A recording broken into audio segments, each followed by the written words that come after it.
Welcome to the Accounting Technology Lab, brought to you by CPA Practice Advisor, with your hosts, Randy Johnston and Brian Tankersley.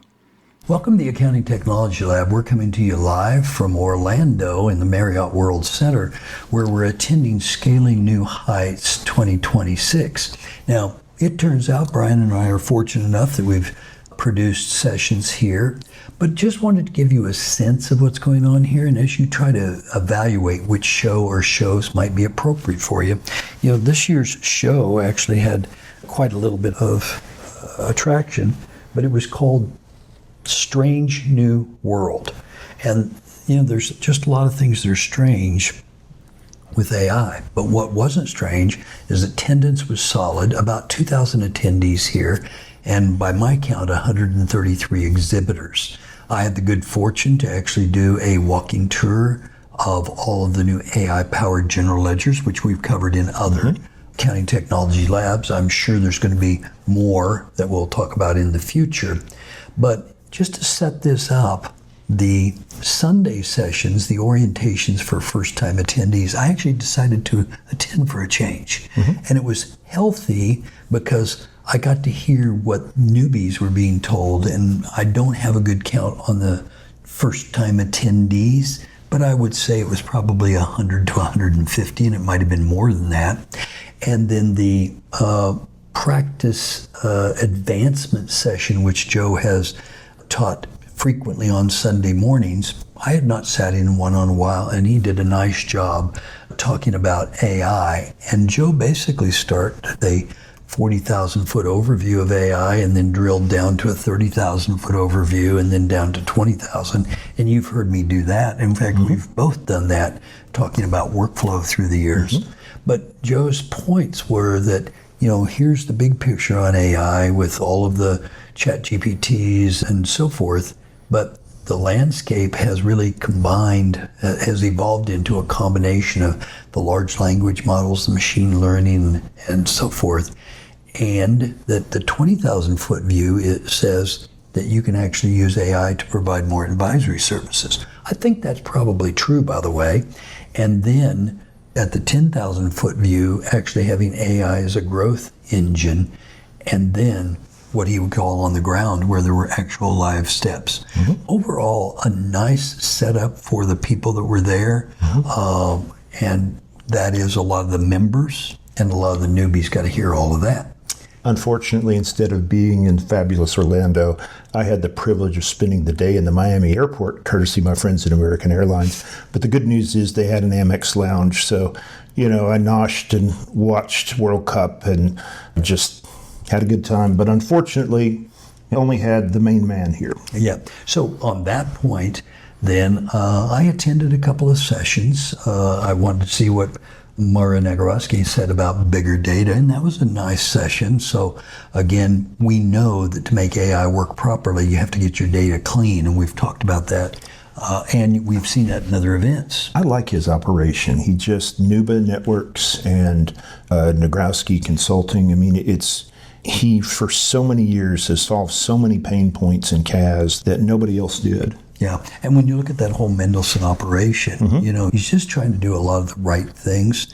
But, you know, like we learned when we did the Black Ore release work in New York, everybody to a person was talking about cleaning up data. And consistently here so far, you know, cleaning up data is still a big deal. And it was clear Mario was on that same path. Well, you can't make filet mignon out of hamburger. I mean, it's, you know, and if you're gonna make fillets, you're gonna have good cuts. Yeah, that is absolutely true. So then I was fortunate enough to see Christy Monahan do a standard operating procedure written with AI session. She again did a nice job, and it kind of set the tone for, you know, the way I was thinking about a lot of the sessions. Usually at Scaling New Heights, the sessions tend to be rather short and practical, and all of them are recorded so members can see all of the sessions. So unlike us, where we maybe just get to see a few and present a few, that's a little bit different. But it was such a pleasure then to do Tech Update here. You know, the crowd here, we've got a long-term relationship with, and we just had fun doing Tech Update. You've seen me do Tech Update for fun a few times this year. But there's a lot of content that is the hardware needs and the AI, and again, just a good overview. But it really, I think, just resonated well with the crowd this time. So that got us over then to the main stage opening events. So that usually happens for Scaling New Heights on Sunday night. And the way Joe tries to manage the show, there's usually main stage events to kind of end the day, start the day. So bookend the day, if you will.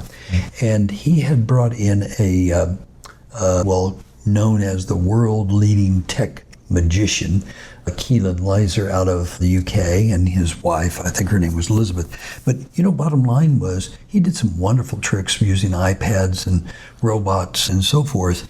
And what I thought was fascinating about that, and you didn't get this experience, they said they would not open the doors once they started the main stage for at least 10 minutes until the first sequence was done. That sounds like something you do on Broadway when you have, like some monologue or something. And it was absolutely didn't need the interruption. So, and he did a really nice job. But, being able to have an iPad where, it has a picture of a tennis ball and you pull the tennis ball out as an example, or a spinning wheel, and then all of a sudden he's got a medallion in his hand.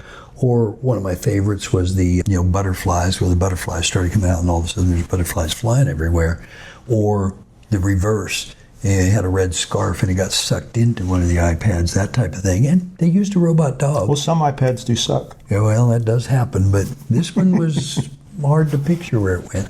But the robot dog, where they actually did card tricks, was also fascinating, because the robot dog picked the card that was identified by an audience member, written on by an audience member. You know how magicians work, it's kind of the deal. But that was kind of the idea. And it turns out that Joe opened up with just a few general comments for the conference, and then did an interview with Sasha Orloff of Puzzle. And Sasha's company, Puzzle, now has about 10,000 users, which is good. And they just chatted about how AI can serve the profession, and it should not be the other way around, was part of their conclusions on that. And also an interesting observation, the question about AI replacing accountants, no. But 50% of all token spend right now, they said, was for software engineers. And the salaries were the highest they'd ever been. So, and I have to say this about the token spend. I think that's an important thing when you see the stats, because when you look at the stats on subscriptions, people that are buying this through subscriptions, Claude is only like 5 or 6%. But everybody that's developing, or most of the people developing software, either have a $200 a month Cloud Pro Plus Titanium, I don't know what it's called, but some superlative plan that has a bunch of tokens available. But many people are just buying tokens, kind of like you buy gas for your car, and then use them. So they're not. It's harder to measure who's using how many tokens and what the real user count is. Yeah, they're very difficult to figure out.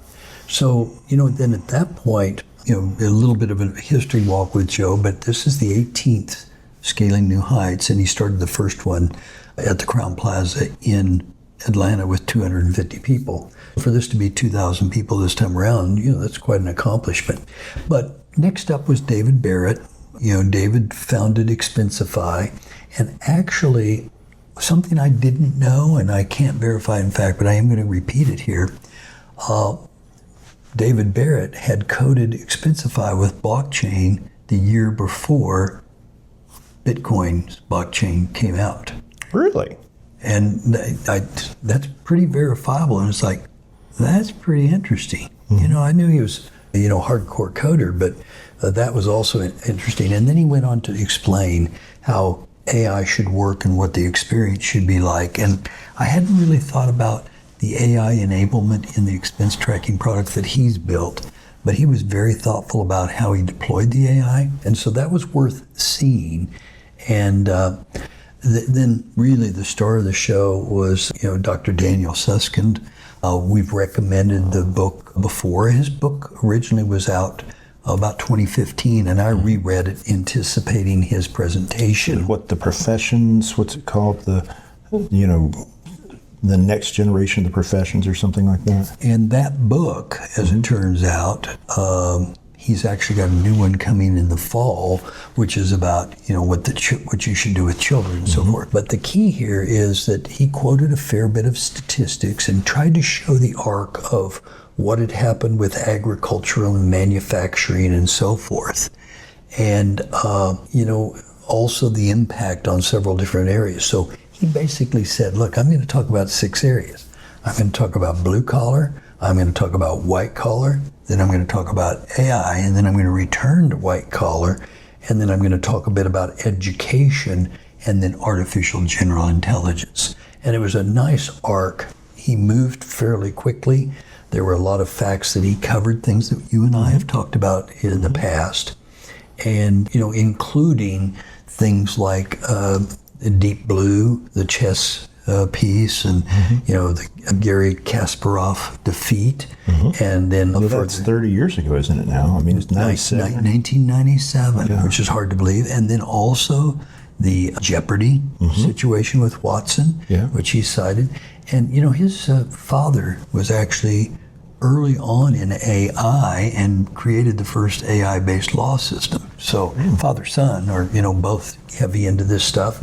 But the disruption... Well, I bet that's a fun Thanksgiving, isn't it? Yeah, sometimes you can get, how do you say it? Blah. Yeah. Kind of like... Habla, habla, hey! Habla, habla, habla. Kind of like Charlie Brown and Lucy. Exactly. But it was fascinating because he cited an Economist article from October 17th of 2015, which I had put in Tech Update that year.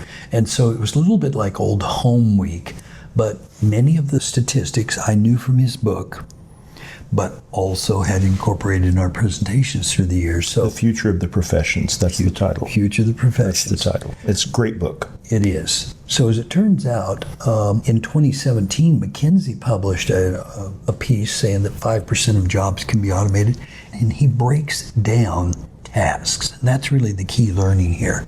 His theory is that even if you've got a profession, many of the jobs are tasks that can be automated. And so if you can automate the tasks, that gets you some leverage. But he went on to say it's the human interaction and the creativity that the machines have not been able to duplicate at this point. And then he went on to talk about the Khan Academy and the Mika piece that had been built. And honestly, on this recording, the book that I'm in the middle of is AI for Good, the Josh Terential book. And it's a great book, but I don't recommend most books until I've finished them. There's 3 sections, and the Khan Academy was first. And it's like, oh, that's very good. And right now we're in Cleveland Clinic territory. But in the big picture of things, he goes on to drive that education is the response to AI. If you educate and do the change management, educate.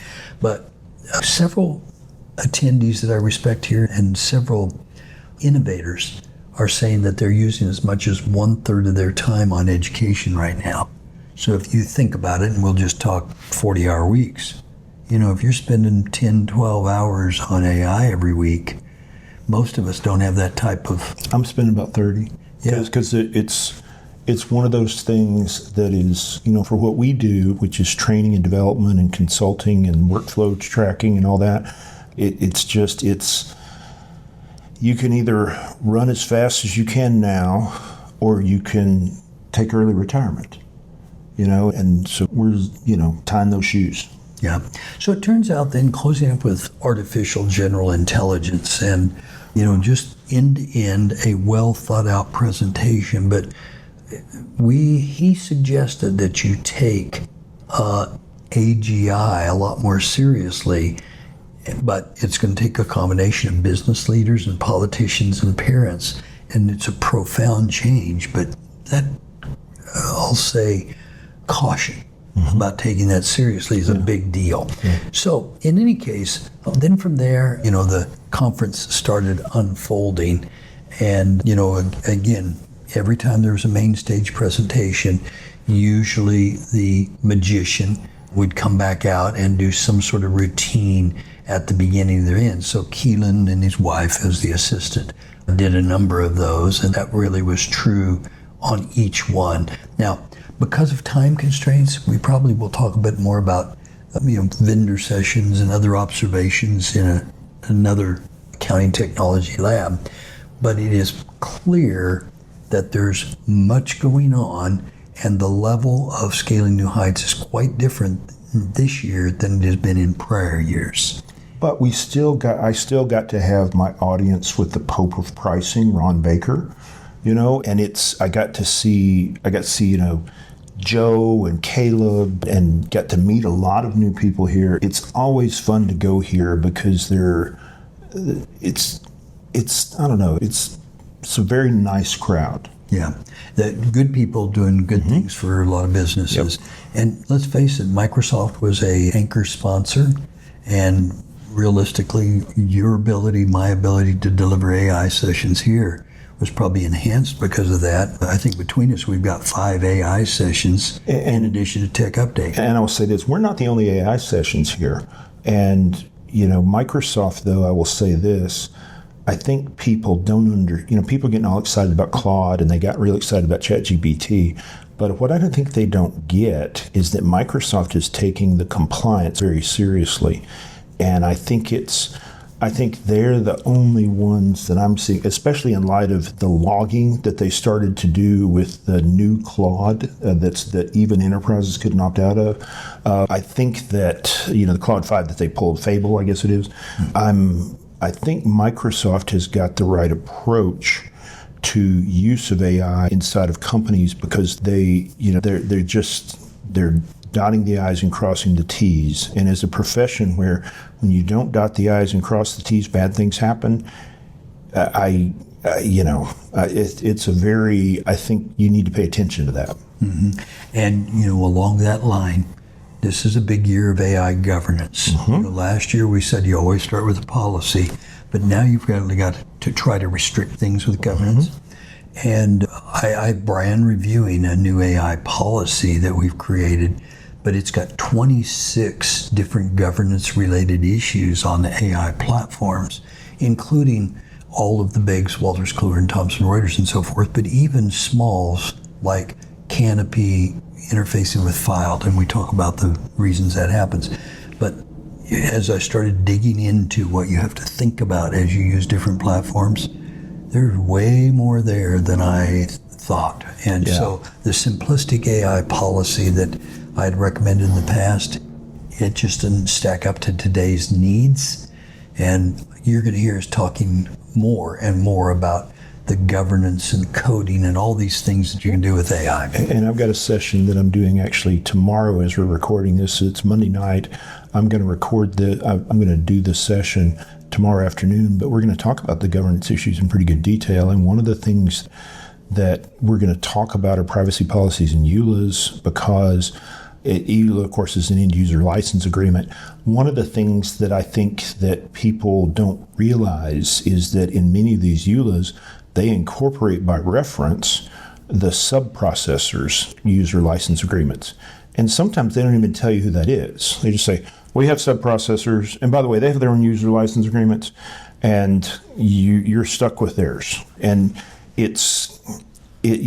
this figuring out who really has access to your data and who's using the data for training.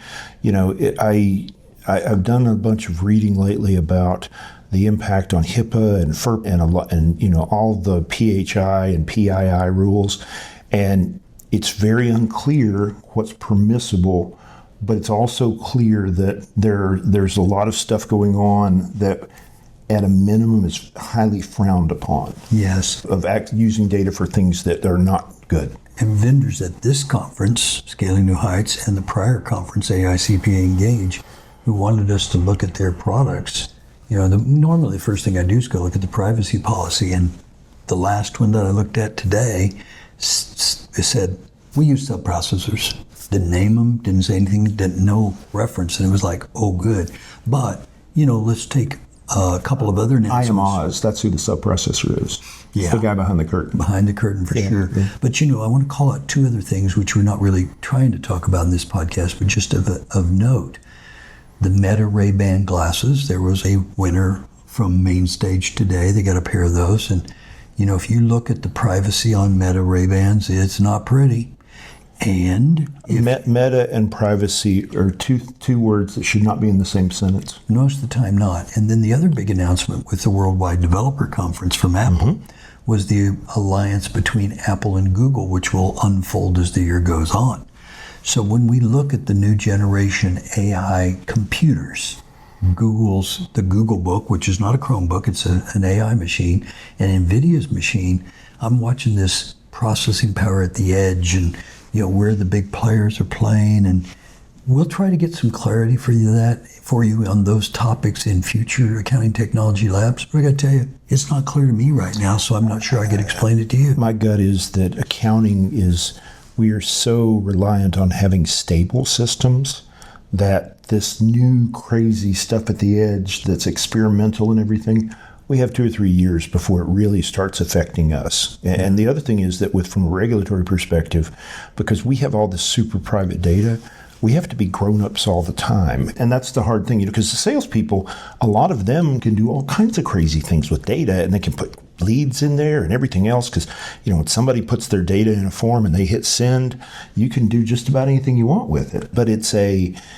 thing that you've got to understand that sets the profession apart from the salespeople and from the marketers and a lot of folks like that. The marketers and salespeople aren't doing anything unethical, but they just don't have the legal requirements that you and I do with PII.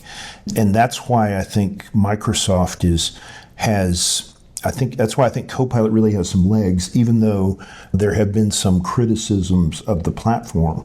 I am quite excited that it's starting to include some of the Claude models, so you can pick your model and yet still be indemnified and all that, which I think is glorious. Mm-hmm. And one other piece that Sasha, the CEO of Puzzle, said, which is also landing pretty well with me, probabilistic versus deterministic. And if you think about our legacy accounting software products, you put in a number, you got the same answer all the time. And with the statistical models on AI, they're not quite as predictable on the outcome.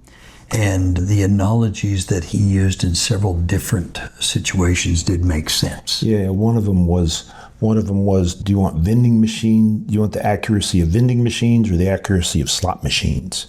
Do you want something where every time you put a quarter in, you get a bag of chips, or do you want something where you put a quarter in and maybe you do and maybe you don't? I think that's one of the hardest things for a lot of accountants to understand about AI is that it is very ish. It's not it's kind of like when, you could have a huge English class that had 800 people in a massive chemistry lecture hall, and you could give them all the exact same education, the exact same text, and the exact same assignments. And just like with AI, you would get 800 different answers, and some of them would be out here on the bell curve as A's, and some of them will be up here as C's, and some will be down here as F's. Yeah, we, as you said multiple times, we live in interesting times. Yes. So we'll be back with some more interesting times for you in the Accounting Technology Lab. We appreciate you listening in today, and we'll talk to you again very soon. Good day. Thank you for sharing your time with us. We'll be back next Saturday with a new episode of the Technology Lab from CPA Practice Advisor. Have a great week.